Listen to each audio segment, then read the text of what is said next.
Emil Kadlec here with the Line of Scrimmage DFS Cash Game Show. And it's week 5 of the NFL season. Really excited about it. I've got the scholar, John Laub, with me. And of course, I'm Emil Kadlec. John, how you doing?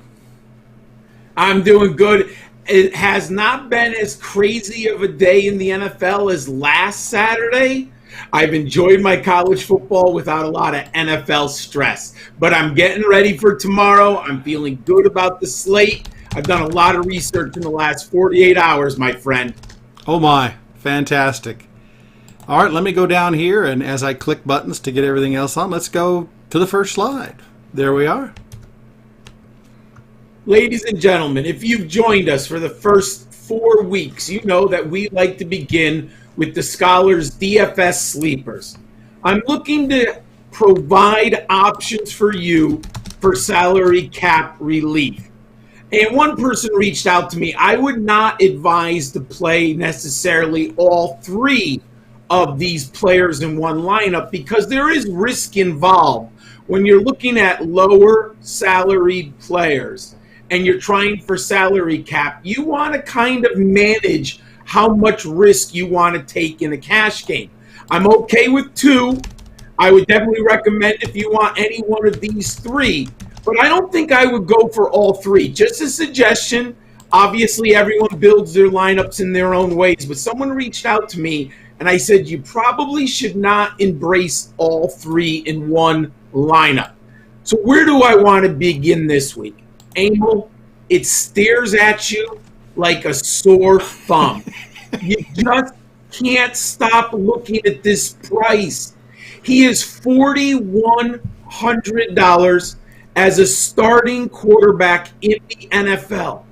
To give our viewers some idea how low of a salary price point that is, the cheapest a running back can be on DraftKings this year is $4,000. And when you're looking at running backs in the $4,000 range, Emil, you're basically looking at running backs who aren't even getting more than 3 carries a game, unless there's an injury.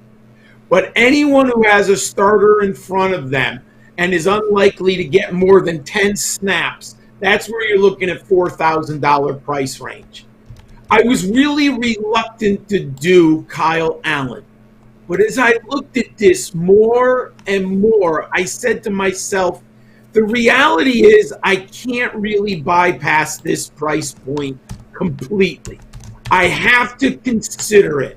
And I went back last year.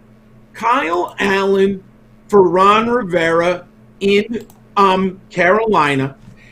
He turned to him at one point. Now, Ron Rivera eventually leaves Carolina, so he didn't play all season for Ron Rivera at Carolina. But he did end up playing and starting 13 games. And I was shocked when I was looking at this, Emil.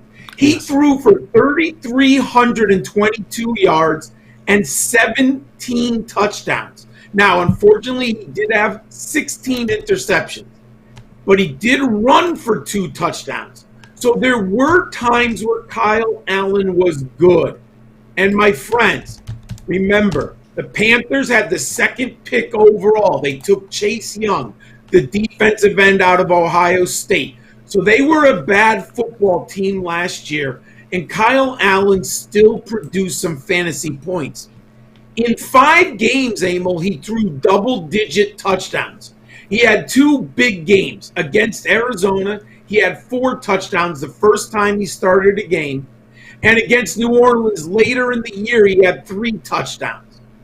He also exceeded 300 yards passing 2 other games against Green Bay and Atlanta. The reason why I bring this all up, when we are looking at a DFS lineup, cash game, we're looking for 3 times your investment on your quarterback, a return. Mm-hmm. We spend $4,100. We would like to get 12.3 points. Emil, that is more than doable. That's pretty reasonable. Allen. It is. I project him about 15.5 points. So you're almost getting 4 times. You get like 3.6 return on investment. I don't think you can make a lot of cash game lineups around Kyle Allen. But if you want to go big at wide receiver, and I'm talking about investing in players like DeAndre Hopkins and Calvin Ridley, who both have extraordinarily nice matchups, and you still want to put in high-end running backs like Zeke Elliott, Kyle Allen is really the relief point in your salary cap. Kyle Allen, they have Terry McLaurin, they have some weapons here. I think he's going to be okay. I don't know if I'd win a GPP. I don't think I'd put him in there. But if you really want to invest heavily in the wide receiver position, I like Kyle Allen here for 4,100. But remember, there is risk. Kyle they're Allen playing against. They are at home. Go ahead. And they're playing against the Rams. Rams have a pretty good defense. But it's an intriguing play, and his ownership. You talked about GPP. Let me look his ownership real quick. I just had it there. 1.6%. I mean, that is the ultimate high roller, right? Yeah. I mean, 1.6. What if he threw 3 touchdowns? Now, I was also looking at this. You have a 45.5 over-under, which is okay. You know, we're not talking about Jets territory against, another bad team. Like, who did they play 2 weeks ago? It was like a 38-point over-under. We're not that low. And they are 7-point underdogs at home. What does that tell me? Fourth quarter, Kyle Allen and the Redskins will be throwing the football. Yep. And then the Rams are 14th against the pass to opposing quarterbacks. So there is some room here for Kyle Allen to do well. So he's my sleeper quarterback. Hope for 2 touchdowns and 250 yards passing, and you've hit your 3 times investment on Kyle Allen. Now, running back. The salaries are finally catching up. Early in the year, there's been tons of value at the running back position. But finally, at the running back position, we have a little bit of normalization going on, and that usually happens by now. We know who the starters are. We know who the what better teams have better offensive lines, who has production. I think we've seen Kenyon Drake really metaphorically fumble the ball in the backfield. He has been disappointing for fantasy owners. I invested in him in season long. I'm always honest with everyone. Not been impressed, to say the least. Last week, we started to see some change in snap counts. Now, Kenyon Drake got a little bit dinged up, but he was on the field for 65% of the snaps. Chase Edmonds was on the field for 37% of the snaps. What if in this game, we bring Kenyon Drake down to 50% and Chase Edmonds up to 45%? More closer to a 50-50 split. Then all of a sudden you're looking at more touches. Now, my eyeballs tell me that Chase Edmonds has been better with the football in his hands than Kenyon Drake. Last week, Chase Edmonds had 6 targets, 5 receptions, 24 yards, and a touchdown. He had 15 DraftKings points. Opening week against San Francisco, he had 13.5 DraftKings points. In between, he was 4.5, 5.5 DraftKings points. But if you're looking for a sleeper and you're looking to kind of vary from the herd, Chase Edmonds is only 4,700. If he could get another 4 receptions and maybe he gets in the end zone, Chase Edmonds can return value here. And Emil, how low is the ownership on Chase Edmonds? What do we got on his ownership? Let me get to that. I was busy looking at other stuff. Oh. Yeah, he's definitely getting a lot of targets. His ownership actually is 6.7%. Wow, higher than I thought. I have to admit that. No question about that. But I do think it's still a pivot. Hey, here's a question. Is he higher than Kenyon Drake yet? Kenyon Drake is 2 above him at 7.2. They're very close. Wow, I think I'd rather have Edmonds than Kenyon Drake at this point, just for the high end. Now, there's risk. On the salary, you're paying $1,000 less for Edmonds. That's a lot. That's a lot of money too. And if we see the snaps turn, so you are embracing risk, but Edmonds does get on the field. Let's see what I want. I love our snap count tool this year. I've been using it more and more. Let's see, year to date. Let's see what he looks like year to date. Cool. I got Kenyon Drake is 67%. Chase Edmonds is 34%. So he had a little bit of an uptick last week. Let's see if that continues, my friend. And finally, when I was doing research, and you can look online, my magna cum laude and my summa cum laude lineups are up online. And one of the quarterbacks I like is Deshaun Watson, and go see where I put him in my lineups. But in my research, I started looking more and more at Randall Cobb. I originally gone in thinking I really wanted to pay up for Will Fuller. But as I did my research, I realized there's a significant price difference between Will Fuller and Randall Cobb, my friend. Mm-hmm. Will Fuller is $6,600 and Randall Cobb is $4,600. So you're saving $2,000.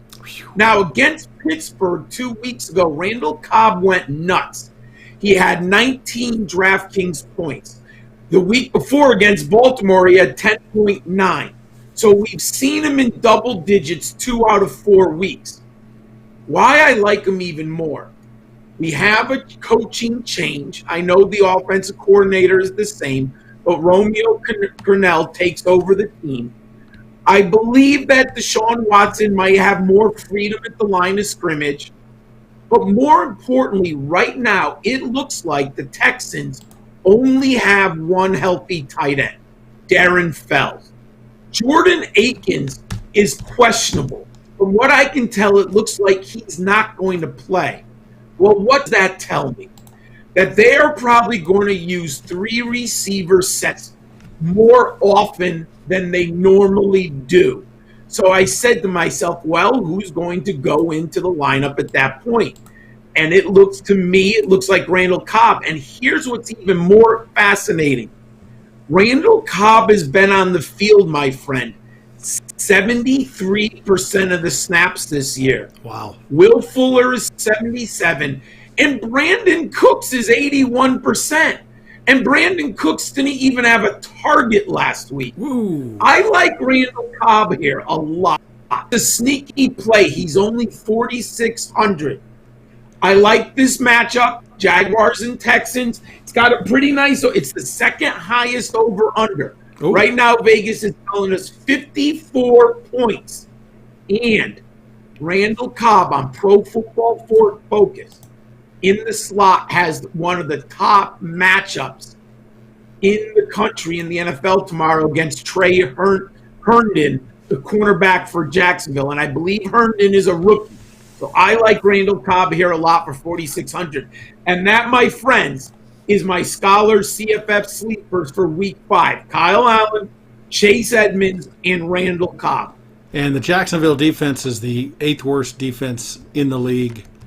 And by the way, Cobb is only owned at 2.2%. So, that's a nice pivot off of Will Fuller. No, nothing at all. All right, that's excellent. Next slide. All right, our Fantastic Four. And I actually had a bigger challenge this week putting together my Fantastic Four than I did all season long. The reason is because of the quarterback position.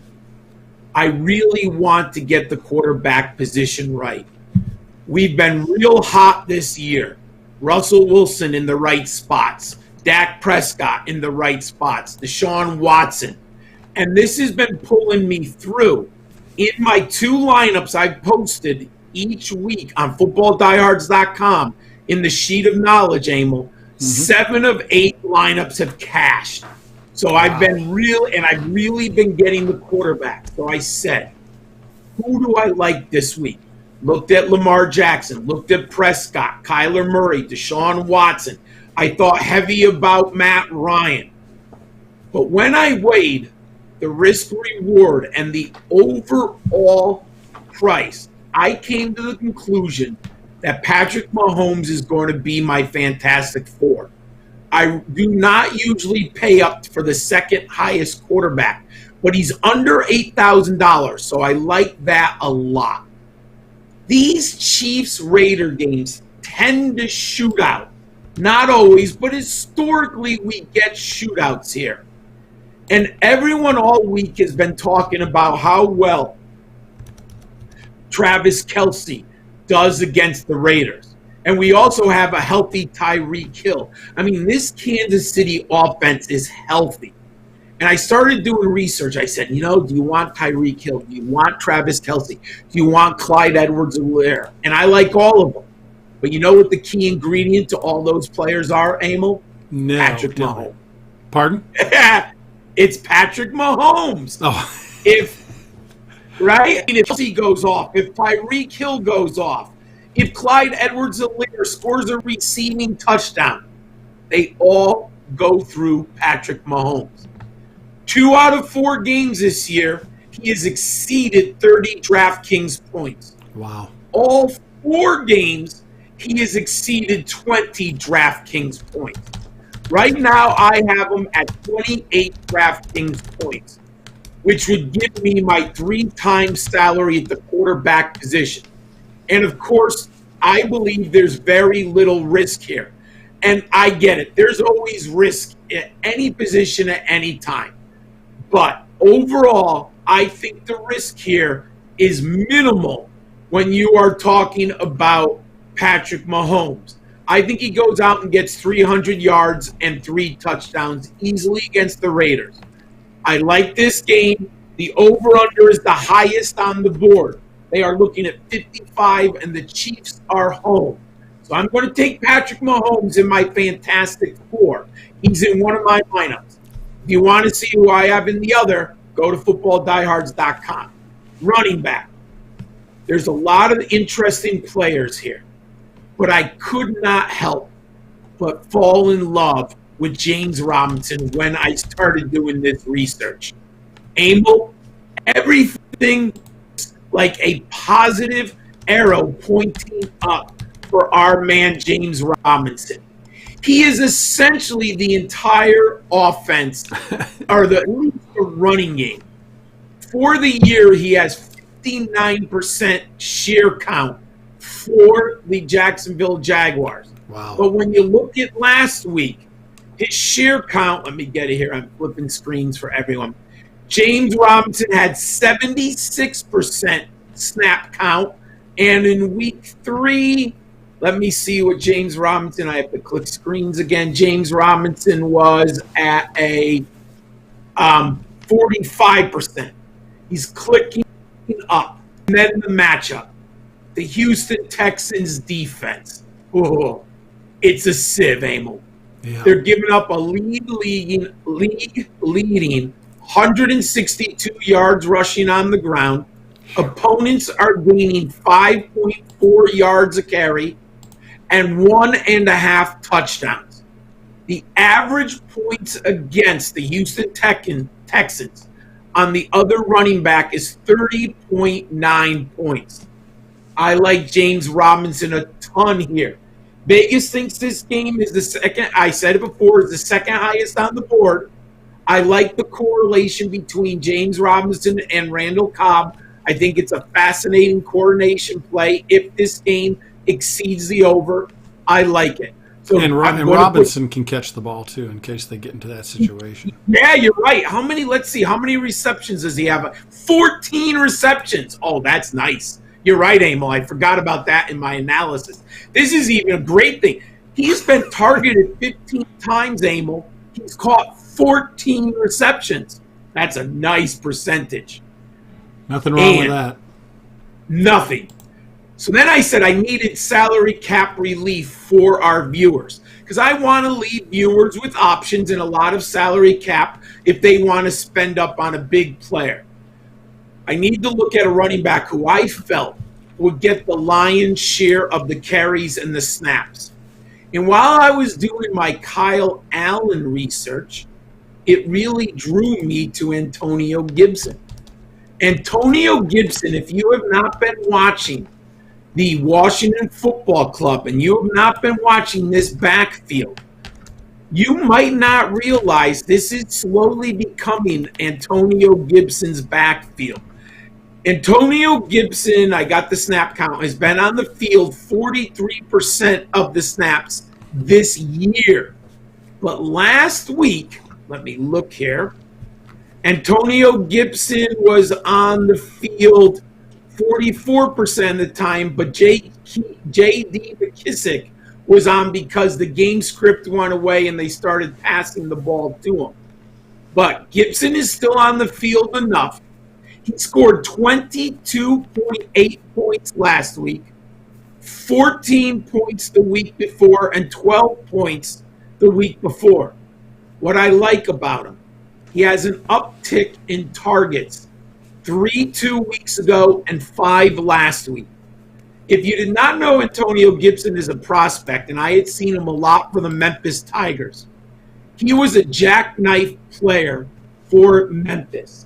He lined up a receiver. He lined up in the backfield. He's an extraordinarily good pass catcher. I have to admit, I am pleasantly surprised that he has made the transition to the starting running back so quickly. He looks much more like a running back, an NFL running back, than I expected so quickly. He also has scored a rushing touchdown each of the last 3 weeks, Emil. He's only $5,000 in this game. Now, I would not play Kyle Allen with this fantastic four. Well, you can't because you have Patrick Mahomes. But I would not put in Kyle Allen and Antonio Gibson. I think there's too much risk. But in this fantastic, I like Antonio a lot here. We only need 3 times investment. If we get 15 points, we're in really good shape. And finally, to me, I thought about this. So many people are on it. We've been talking and hearing about this and listening about it all week. But the matchup is so good. You want a piece of this Dallas and New York Giants game. Can New York uphold its end of the bargain against Dallas? We know Dallas is going to score. We know that. The Dallas is going to be productive.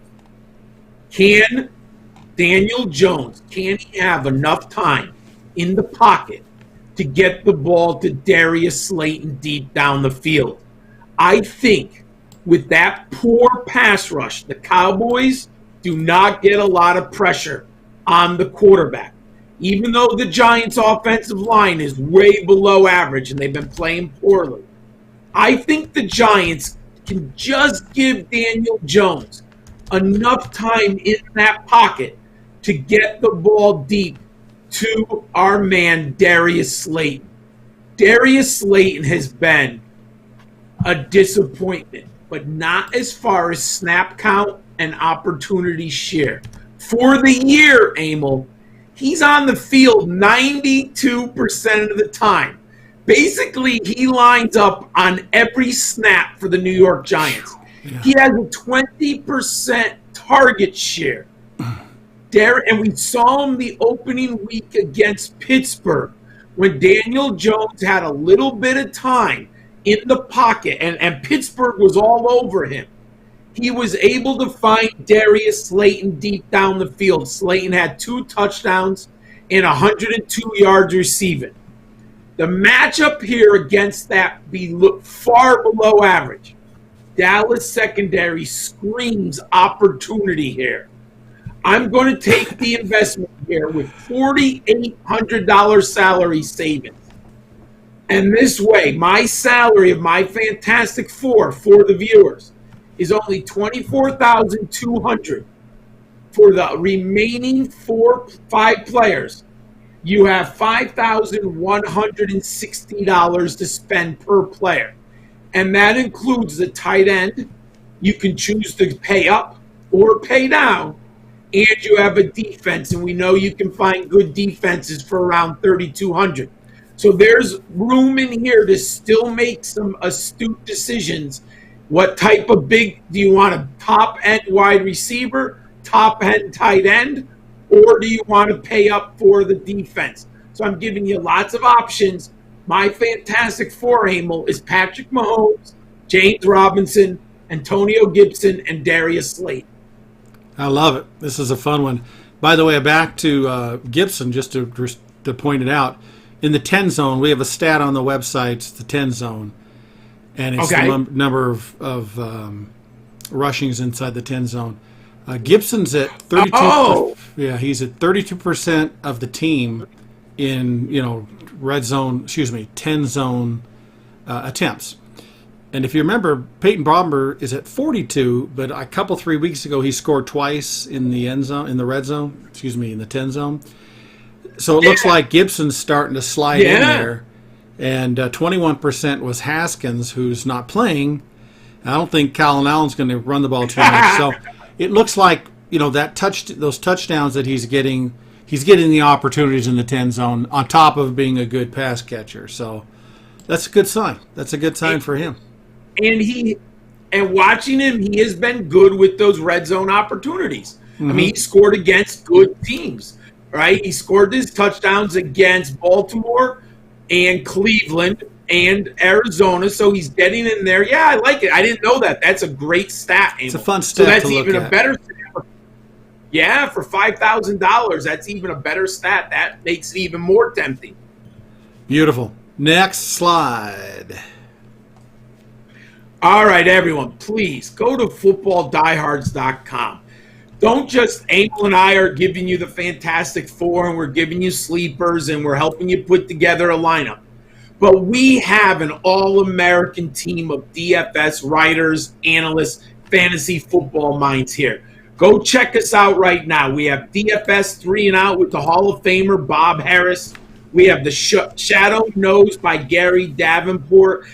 There is your breakdown of wide receivers versus cornerback matchups, where you can find value, where you can exploit the matchup. DFS Digging in the Crates by Justin Loreno. That's an awesome every week. I think it's on Wednesday. He gives you value plays and Digging in the Crate DFS, Digging in the Crates daily. My Scholars DFS sheet of knowledge is up there right now. It includes all the players in the Fantastic Four. It has top shelf investments, value plays, fading plays, and lineups for you to look at. Go check that out. And I always update it by 9 a.m. Eastern on Sundays. And then Kyle Dvorak writes the DFS cash game and tournament breakdown write-ups for us. All of that is on footballdiehards.com now. And a little frosting on the cake. Me and Brady do a DFS show here on YouTube as we're doing this one. 10 o'clock Eastern time Sunday morning. So that's another late look at everything. Awesome. All right. I like that show too, everyone. Well, thank you. All right, here we go. Last view graph, GPP. All right. If you were with us, the GPP Contrarian Stack, we are trying to find a game that is off the radar, which has potential to shoot up, like score possibly near 60 points, in which DFS players are not talking enough about. First week, we had Green Bay, Minnesota. We hit a grand slam. Weeks 2 and 3, we had some good picks, but we didn't exactly hit that grand slam. But last week in our GPP, our Contrarian Stack, if you were with us, we hit another grand slam.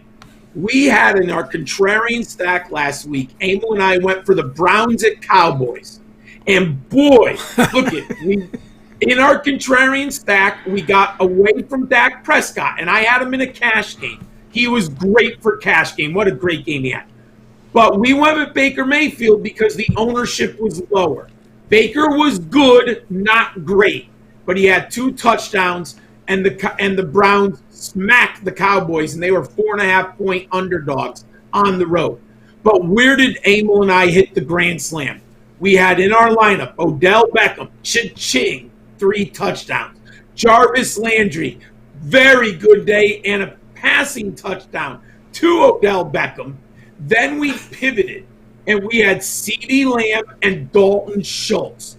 They both hit. We had a great GPP Contrarian Stack. And Emil and I said to you, if you put in the Contrarian Stack, let our lineup optimizer create up to 10 lineups around the GPP contrarian stack. You could have really cashed out with that stack last week. So for the last 48 hours, I've had to go and find a contrarian stack. Obviously, Raiders, Chiefs, everyone knows I'm not going to do that. Jaguars, Texans, I think people get it. I like it. I was going to go off of it. Panthers, Falcons, too much interest. I'm not going to go on it. Giants, Cowboys, too easy with Dak Prescott. Maybe you pivot to Daniel Jones. But people are on the slate, and people like Ezekiel Elliott. I said, I've got to get off of it. So I said, you know who's interesting? Baltimore and the Bengals. And I said, this game is interesting, but I've got to get off the chalk. Well, what does that mean? I'm not going to go Lamar Jackson. I'm going to pivot to the other side of the field. The game script tells us that the Bengals are going to be playing from behind a lot in the fourth quarter. And why that is so interesting to me, that means that Joe Burrow is going to put the ball in the air a lot. Emil, the numbers are kind of silly. His attempts in the 4 games, 36, 44, 61, and 36. Joe Burrow is slinging the football. There is no difference between LSU and Cincinnati in Joe Burrow's mind. His yards, Emil, 300, 312, 316 in the last 3 games. He has 6 touchdowns and only two interceptions. So he's been efficient and intelligent with the football. One of the things that I find fascinating is Joe Burrow has set an NCAA mark for completion percentage last year in the Heisman race. In the NFL as a rookie, he's completing 65.5% of his passes. That's amazing. That's insane. I think that's insane. I remember rookies used to complete 42%. Remember Vinny Testaverde? I mean, this is like unbelievable how well prepared these young men are to play in the NFL so quickly. Joe Burrow has also scored 2 rushing touchdowns. If Baltimore gets ahead, which I expect them to do, they're a 12.5-point home favorite. Joe Burrow is going to be throwing the football over 40 times in this game. It's only 5,900. Emil, do you have an ownership on Joe Burrow there? Yep. Let me grab that real quick. 2.75. Woohoo! That is a nice. That's real low, right? Yep. That's a good GPP pivot. And I said to myself, if the Ravens are going to win, I want Burrow to throw 40 to 45 times. That means the Ravens are going to be running the football efficiently, effectively, and into the fourth quarter. Mark Ingram has been a disappointment. I get it. Only 2 games out of 4 with double-digit points. He had 15.7 against Houston, and he had 10.7 last week against Washington. He has not had a double-digit touchdown game, and he has not scored a receiving touchdown yet. If I'm trying to win a GPP, I need to find a running back in an explosive offense who's undervalued. Mark Ingram's only $5,400. $54. He's cheaper than Kenyon Drake, Todd Gurley, Raheem Mostert, Jonathan Taylor. I can keep going up. What if Mark Ingram scores 2 touchdowns and has 3 receptions? It's in the realm of possibilities. And Emil, what's his ownership? His ownership is 5.5%. That's nice for a running back, right? In a contrarian stack. I like that there. And then we're expecting Lamar Jackson won't run a touchdown in. So it's not likely, but that's what you're banking on in a contrarian stack. and I said, let me look at the wide receivers.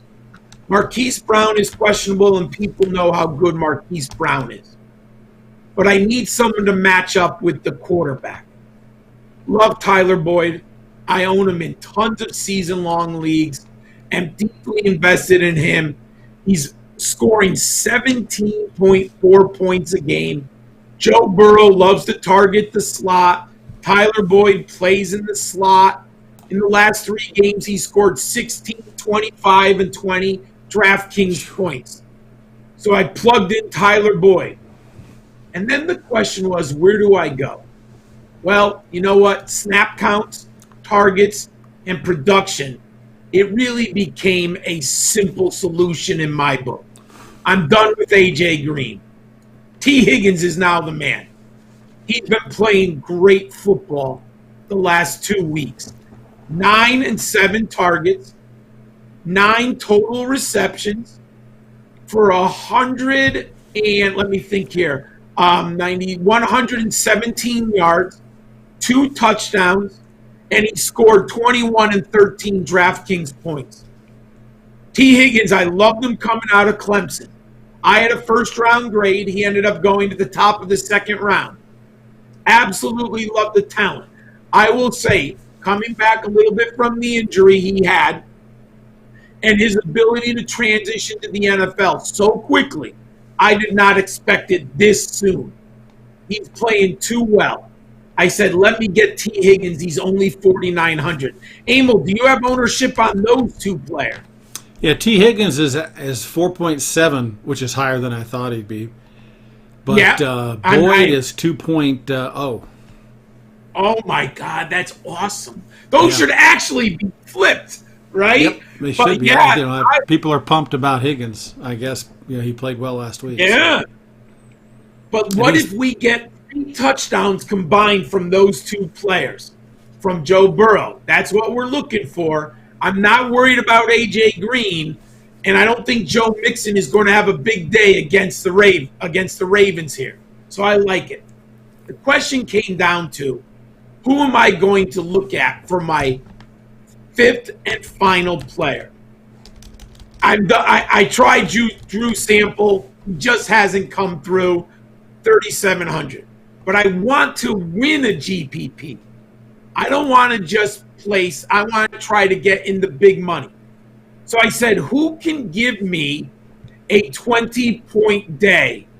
Mark Andrews is the last guy other than Marquis Brown. I wanted to pivot from him. Mark Andrews, 2 out of 4 games this year, he has scored over 20 points. Cleveland and Washington. I like him in this matchup. Everyone's talking about Kittle, Kelsey, Waller. I like Andrews here. He's questionable. So what's the ownership on Andrews, my friend? Yes, the ownership on Andrews is 5.7%. He's the number 5 tight end owned, but he's down amongst the major guys. So what is the ownership on Kelsey, Kittle, and who else do people like? Waller? Right, let's just go down the top 5 here real quick. Kittle is at 12, a little over 12%. Evan Ingram's at a little over 11%. Oh, interesting. Waller is 11. Yeah.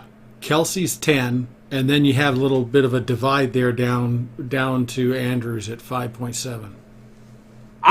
But that's a nice pivot off of those other players because he can outscore them easily. I mean, basically, we could get lucky and all the touchdowns go to Ingram and Andrews in that game. And that's how you have to look if you're going to try to win a GPP contrarian stack. So if our viewers, if you like this GPP contrarian stack and you want to get away from the herd, go to footballdiehards.com. It's an incredible optimizer. You go in there, you can take the main slate on Sunday. You choose the games, but there's a preset button for main slate Sunday. You lock in these 5 players, and our optimizer will give you lineups centered around these players that you can choose and put into a GPP if you want.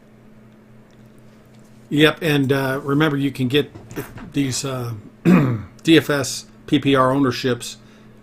If you're a subscriber, you can get them, and if you're not, you can order the flash update and use the Die Hard code for a discount, and you can also get among all the other crazy things we have. It's awesome. You have the ownership. I love the ownership. You can just sit there and go down it, and it just gives you great ideas for DFS. Absolutely, my friend. Fantastic. I love it. Oh, I think I'm really looking forward to tomorrow. Let's hope everyone is healthy. We don't get any cancellations. We had that news that shook me a little bit about Kansas City assistant coach. Yeah. So, but it looks good right now. Obviously, I'm going to be online in the morning if anything happens, because I obviously like Mahomes. But it looks like we're okay for all the games. And remember, everyone, Tennessee's off the slate, and Tennessee and Buffalo, as well as Denver and New England. They're playing Monday and Tuesday, so they're not on the slate. Don't have to worry about that, yeah. Sounds great. Excellent. I can't wait to get my lineup. I've actually played 2 weeks in a row, not GPP, but cash, and I've won I've won a whopping like $7. I had like $1 the first week, $1 and $5. So anyway, but I've been using, it's been good. I didn't pick a good defense this last week, but I was able to, I do ×2, where you can double your money. And that's just the way I want to do it.